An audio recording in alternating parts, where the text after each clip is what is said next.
Long before the mountains wore their current names, before rivers carved the valleys men would later call home, there ruled a being of shadow and flame known only as Malvorn the Demon King. He had risen from the ashes of a betrayed kingdom, a prince once human who watched his family burn at the hands of those who claimed to serve the light. Grief had hollowed him out, and into that hollow space had poured something ancient and hungry, something that promised power in exchange for everything gentle he had once been. For 300 years Malvorn's shadow stretched across the continent. Armies fell before him not because he was cruel for cruelty's sake, but because he no longer believed in mercy. Mercy, he had learned, was a luxury for those who had never been betrayed by it. His demon legions marched under banners of black flame, and kingdoms that once stood proud became footnotes in histories written by frightened scribes. Yet even the most feared of tyrants leave cracks in their armor, and Malvorn's crack was memory. Sometimes, in the quiet hours before dawn, he would remember his mother's voice humming a lullaby, or the way sunlight had once felt warm rather than something to be conquered. These moments passed like ghosts through his fortress halls, and he crushed them the way he crushed everything else that reminded him of weakness. It was in the kingdom of Liora that his reign finally met its equal, though not in the form he expected. The Liorian court had prepared for war, gathering knights and mages, forging weapons blessed by their temple priests, but their greatest weapon was not a sword. She was a young priestess named Seraphine, keeper of the sacred flame, whose gift was not destruction but binding. Seraphine had studied the old texts that spoke of sealing magic, ancient rites nearly forgotten because they required something modern sorcery had abandoned, genuine compassion rather than raw power. The elders warned her that facing the Demon King directly was suicide, that no army had managed to land a blow that mattered. But Seraphine had read enough of Malvorn's history, gathered enough whispered accounts from survivors, to suspect that the Demon King was not born from evil alone.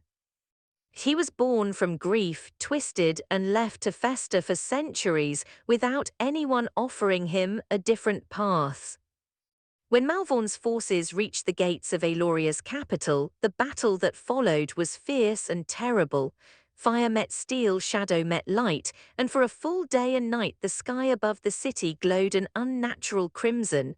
Malvorn himself strode through the chaos untouched, his black armor absorbing every spell hurled against him, his twin blades cutting down night after night without hesitation. It was Seraphine who finally stood before him, alone, unarmed except for a small vial of consecrated water and a heart steady with purpose rather than fear. Malvorn paused before her, curious despite himself. No mortal had approached him without a weapon in decades. "You should be running," he said, his voice like grinding stone wrapped in silk, "or praying. Those seem to be the only two options left to your people." "I'm not here to fight you," Seraphine replied, and something in her calm unsettled him more than any spell could have. "I'm here to free you." He laughed, a sound that made the nearby soldiers flinch. "Free me, I am the freest being on this continent. I bow to no god, obey no king." "You are the most imprisoned soul I have ever seen," she said quietly, "trapped inside 300 years of pain, mistaking destruction for freedom." Something in her words struck a nerve buried so deep Malvorn had almost forgotten it existed.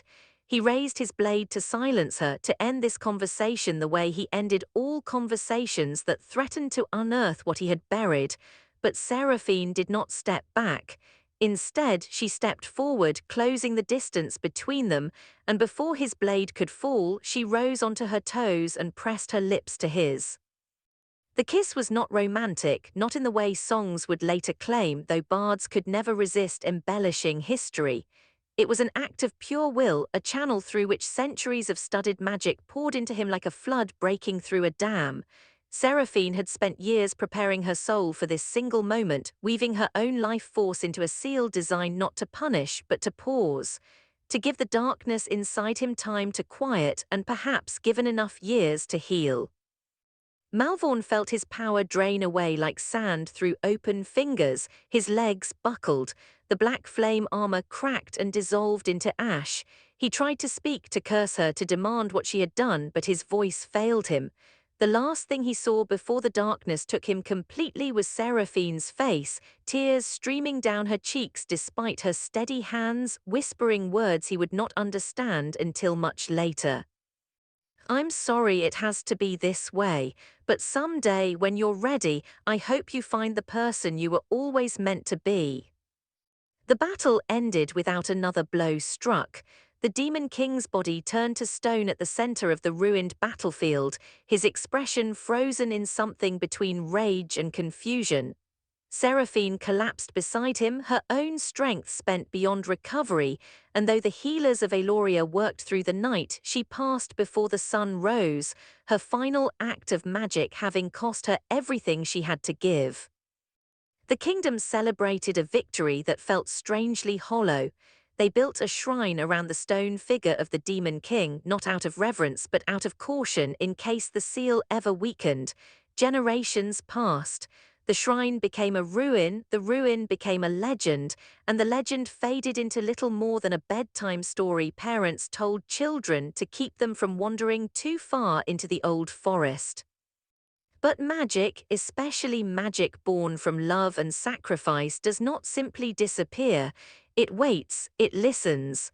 And somewhere within that stone prison, a heart that had forgotten how to feel anything but rage began very slowly to remember what warmth felt like.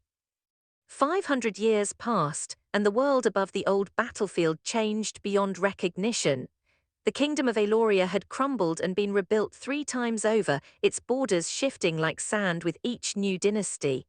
The shrine that once stood as a monument to victory had long since collapsed, swallowed by forest and time, until only a single clearing remained, ringed by ancient stones that hummed faintly if anyone bothered to listen closely enough. In a small village at the forest's edge, a young healer named Liora spent her days tending to the sick and her evenings wandering the woods in search of rare herbs. She had grown up hearing stories about the clearing deep in the forest, the one the elders warned children to avoid, though none of them could quite explain why beyond vague mentions of an old curse. Liora, practical and unconvinced by superstition, had visited the clearing more times than she could count, drawn by the unusual plants that seemed to grow nowhere else. It was on an autumn evening, with the light turning gold and thin through the trees, that Liora noticed something different about the stone at the clearing's center. For as long as she had known it, the stone had simply looked like a strange, vaguely humanoid boulder weathered smooth by centuries of rain. But today, hairline cracks traced across its surface like a spiderweb, and warmth radiated from it despite the cooling air. She should have walked away. Every instinct honed by years of village warnings told her to turn back and report what she had seen to the elders. Instead, curiosity pulled her closer, the same curiosity that had always gotten her into trouble as a child. She reached out and touched the stone, and the moment her fingers made contact, the cracks spread wider, light spilling from within like sunrise breaking through storm clouds. Liora stumbled back as the stone shattered entirely, fragments scattering across the clearing floor, and where the boulder had stood, a man now knelt, gasping as though he had forgotten how to breathe. His skin was pale, almost translucent, his dark hair damp with the sweat of 5 centuries compressed into a single agonizing moment of return. When he lifted his head and looked at her, his eyes held a confusion so raw it made her forget every warning she had ever heard. "Where," he rasped, his voice unused for longer than any living memory could measure, "is Seraphine?"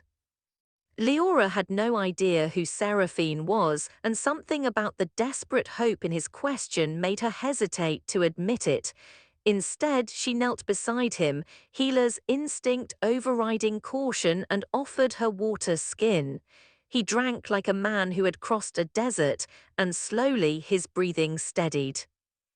"You're in the forest near Millbrook village," she said carefully. You were sealed in that stone. I don't know for how long, but the elders speak of it as an old story, not recent history. The man's expression shifted through several emotions too quickly for her to name them all, but the last one to settle was a kind of hollow grief. 500 years, he murmured, more to himself than to her. She's gone then, of course she's gone. Liora studied him more closely now, noting the strange quality to his features, the way shadows seemed to cling to him even in daylight, the faint impression of something not entirely human beneath his skin. But he looked weak, drained of whatever power had once animated the legends, and her healer's heart could not simply abandon someone in such obvious pain, regardless of what old stories claimed he might be. "What's your name?" she asked. He hesitated, and she would later learn that hesitation marked the first moment in 5 centuries he had considered lying about who he was. "Malvorn," he finally said, watching her face for recognition.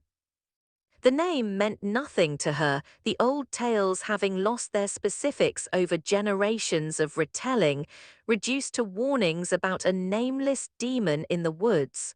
She simply nodded and helped him to his feet, surprised by how little strength remained in his once legendary frame. Over the following weeks, Liora made a decision that would have horrified the village elders had they known its full extent. She sheltered Malvorn in an abandoned cottage at the forest's edge, telling curious neighbors he was a traveler recovering from illness. She brought him food, taught him how the world had changed, watched with quiet fascination as the Demon King of ancient legend slowly relearned how to exist among ordinary people. Malvorn found himself unsettled by how easily human kindness unsettled him. Liora asked nothing in return for her help, expected no tribute, sought no advantage from harboring a creature whose very name had once caused kingdoms to tremble. Her simple, consistent decency confused him in ways that battle never had. He had spent centuries believing that all softness concealed hidden agendas, that kindness was merely strategy wearing a gentler mask. Liora's genuine care for his well-being, offered without calculation, began to crack something in him just as thoroughly as Seraphine's seal once had. His memories returned slowly, fragmented at first, then with increasing clarity that brought increasing horror. He remembered villages burned not in righteous battle but in cold demonstration of power. He remembered laughing at mercy, mistaking cruelty for strength. Each returning memory arrived like a blade, and he began to understand with dawning dread exactly what kind of man he had been before the seal took him. One evening, as autumn deepened into the first frost of winter, Liora found him sitting outside the cottage, staring at his own hands as though they belonged to a stranger. "You've been quiet all week," she said, settling beside him without invitation, a habit he had grown accustomed to and, though he would not admit it, had come to appreciate. "I'm remembering things," he said slowly, "that I wish I could forget again." "Do you want to talk about it?" He looked at her, this ordinary village healer who had shown him more genuine compassion in a few weeks than he had received in centuries of conquest, and something in his chest ached with an unfamiliar pressure. "I was a monster," he said simply, "not the kind children fear in stories, but a real one who understood exactly what pain he caused and chose to cause it anyway." Liora considered this for a long moment, her expression thoughtful rather than fearful. "The man sitting beside me now doesn't seem like a monster," she finally said. "Maybe the question isn't what you were, but what you choose to become now that you have the chance." Her words settled into him like seeds finding fertile soil, and though he did not yet believe redemption was possible for someone with his history, for the first time in 500 years, he found himself hoping it might be. Winter passed slowly in Millbrook, and with it came a gradual transformation in Malvorn that even he struggled to recognize. He had begun helping Liora with her healing work, using fragments of knowledge accumulated across centuries of both destruction and, surprisingly, careful study of the very magic that had once made him so feared. He discovered that the same understanding of the body and spirit that had allowed him to break others could, when redirected, help mend them instead. The villagers remained cautious around him, sensing something unusual despite his efforts to appear ordinary, but gratitude for his help with difficult illnesses slowly softened their suspicion. Children who once would have run from shadows now waved at him in the market square. An elderly farmer whose fever Malvorn had broken through means he still didn't fully understand himself brought him bread each week as thanks. These small kindnesses accumulated like snow, quiet and steady, burying the ice that had encased his heart for so long. But redemption, he was learning, rarely arrives without complication.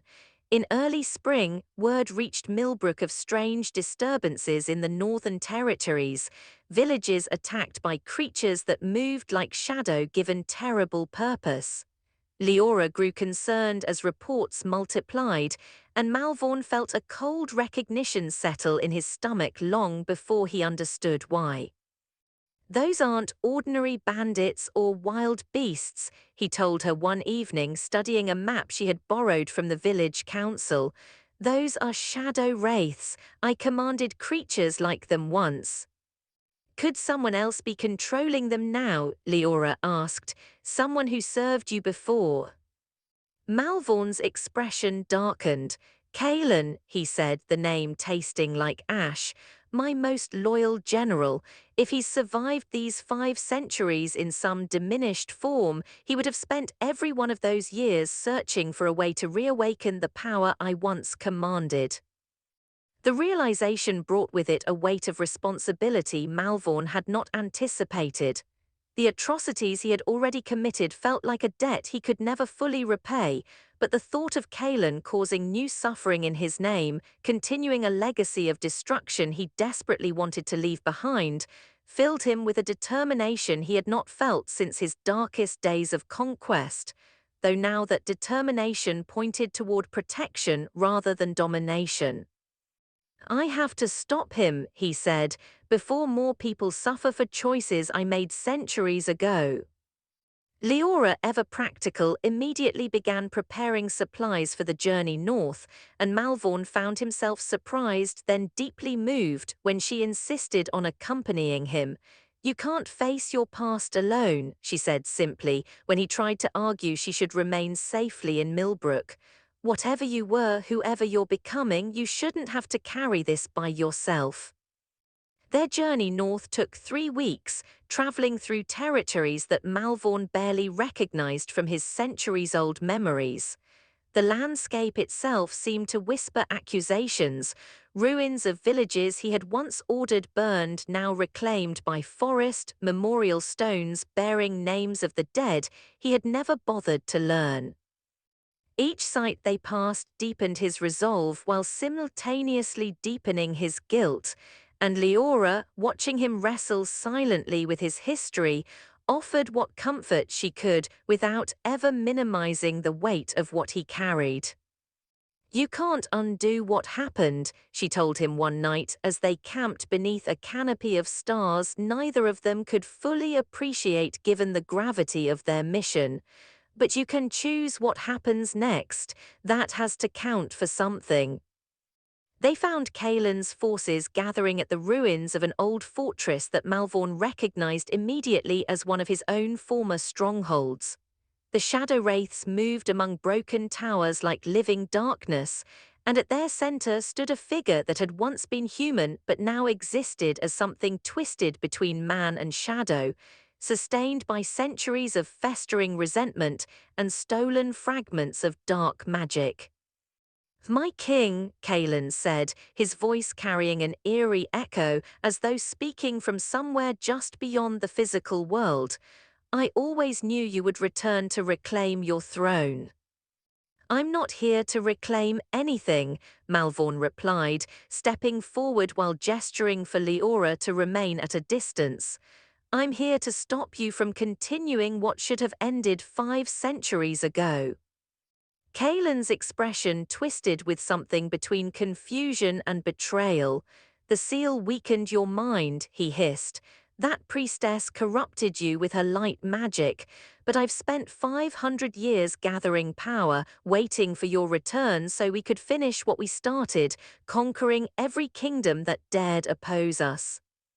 "What we started was built on grief and rage," Malvorn said, his voice steady despite the storm of emotion churning within him. "I understand that now. I should have understood it centuries ago, before so many innocent people paid the price for my inability to process my own pain." The confrontation that followed tested every fragment of power Malvorn had regained since his awakening, though he found that power once wielded purely for destruction now flowed differently when guided by genuine purpose. He fought not to conquer but to protect, and the distinction, subtle as it seemed, changed everything about how his abilities manifested. Where once his magic had corrupted and consumed, it now pushed back against Kaelin's shadow wraiths with something closer to controlled fire, burning away darkness rather than spreading it. Liora, despite her lack of combat training, proved invaluable, using her healing knowledge to counter the debilitating effects of shadow magic on Malvorn whenever Kaelin's attacks found their mark.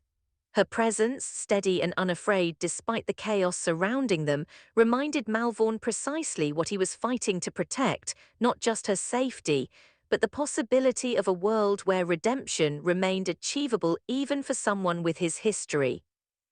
The battle raged for hours, neither side gaining clear advantage until Kaelin, desperate and increasingly unstable, attempted a final devastating attack aimed directly at Liora, recognizing her as Malvorn's greatest weakness. Malvorn moved without hesitation, placing himself between the attack and the woman who had shown him more genuine kindness than centuries of conquest ever had. The shadow magic struck him full force and he collapsed, his vision darkening at the edges, but Leora's scream of his name pulled him back from the brink of unconsciousness through sheer force of will.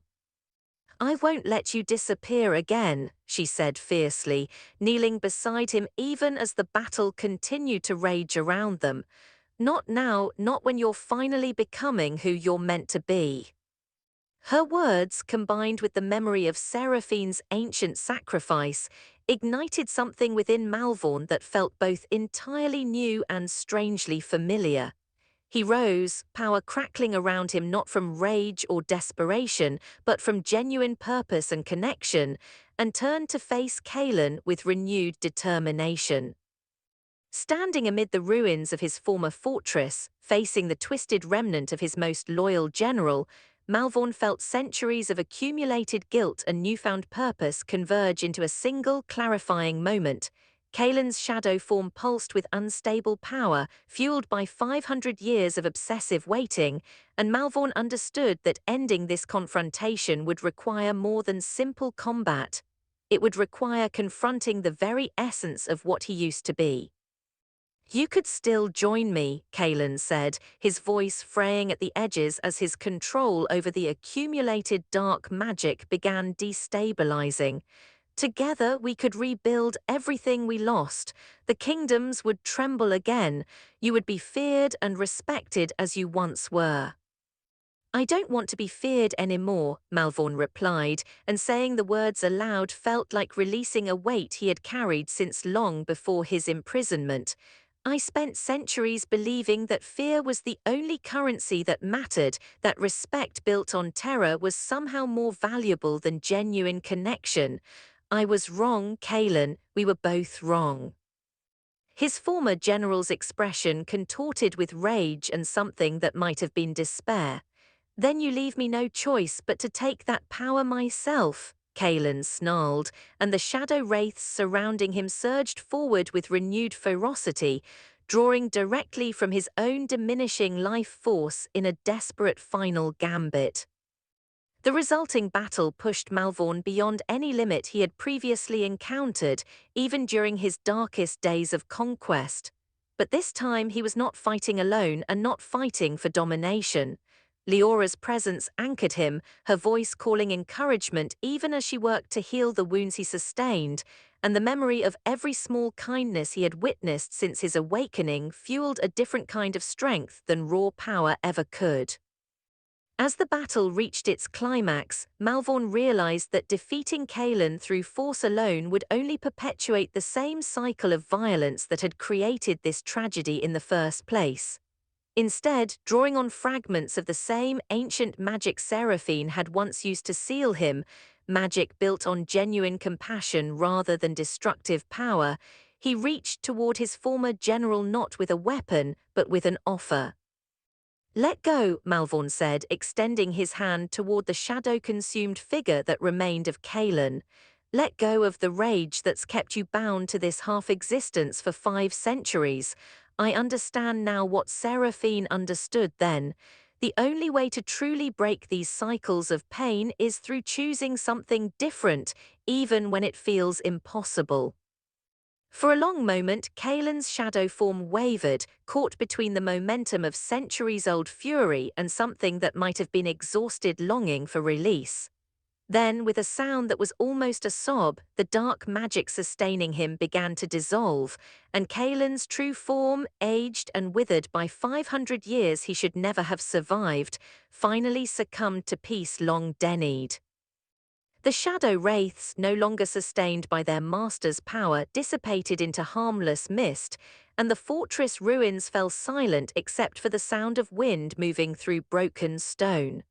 Malvorn sank to his knees, exhausted beyond measure, and Liora rushed to his side, her hands immediately checking for wounds even as tears of relief streamed down her face. "It's over," she said softly, cradling his face in her hands. "Not quite," he replied, though his voice carried something lighter than she had heard from him before. "There's still the matter of everything I need to make right." In the months that followed, Malvorn dedicated himself to a different kind of conquest, one measured not in territories claimed but in wrongs addressed. He traveled to villages he had once destroyed, offering what aid and resources he could gather, listening to stories of loss with a humility that surprised those who still remembered old legends. He could not undo the past, but he could ensure his continued existence served healing rather than harm. Liora remained beside him throughout this journey of redemption, her steady presence a constant reminder of what genuine goodness looked like when it was not calculated or strategic, simply authentic. Their bond, forged through crisis and deepened through quiet moments of shared purpose, grew into something neither of them had expected when a healer first touched a cracked stone in a forgotten forest clearing. One evening, nearly a year after his awakening, Malvorn found himself standing in that same clearing, now marked only by scattered fragments of the stone that had once imprisoned him. Liora joined him, sensing the significance of the location without needing explanation. "Seraphine believed people could change," he said, watching sunlight filter through autumn leaves in patterns that reminded him still of that long-ago battlefield. "She sacrificed everything for that belief, for a stranger who had given her every reason to believe otherwise." "And now," Liora asked, "do you believe it too?" Malvorn turned to face her, and the expression in his eyes held none of the coldness that had once made kingdoms tremble. "I believe it because I've lived it," he said. "Because someone showed me kindness without expecting anything in return, and that kindness changed everything I thought I understood about myself and the world." He reached for her hand, and she took it without hesitation, their fingers intertwining in the golden autumn light. The Demon King who had once conquered continents through fear now stood transformed, not through magic or seals, but through the simple, profound power of genuine connection and the courage to choose differently than his past had dictated. The legends would eventually shift, as legends do, from tales of terror to stories of redemption, though few would fully believe that the fearsome demon king of old had found peace through a village healer's steady compassion. But in Millbrook, and in the growing number of villages Malvorn had helped rebuild, people understood the truth simply enough that even the deepest darkness could find its way back toward light, given patience, genuine care, and the willingness to choose transformation over the comfortable familiarity of old patterns. Seraphine's ancient sacrifice had planted a seed 5 centuries ago, uncertain whether it would ever bloom. In the quiet clearing where a stone prison had once stood, surrounded by the evidence of chosen redemption, that seed had finally fully flowered into something neither she nor anyone else could have fully predicted, but which felt to those who witnessed it entirely and beautifully right.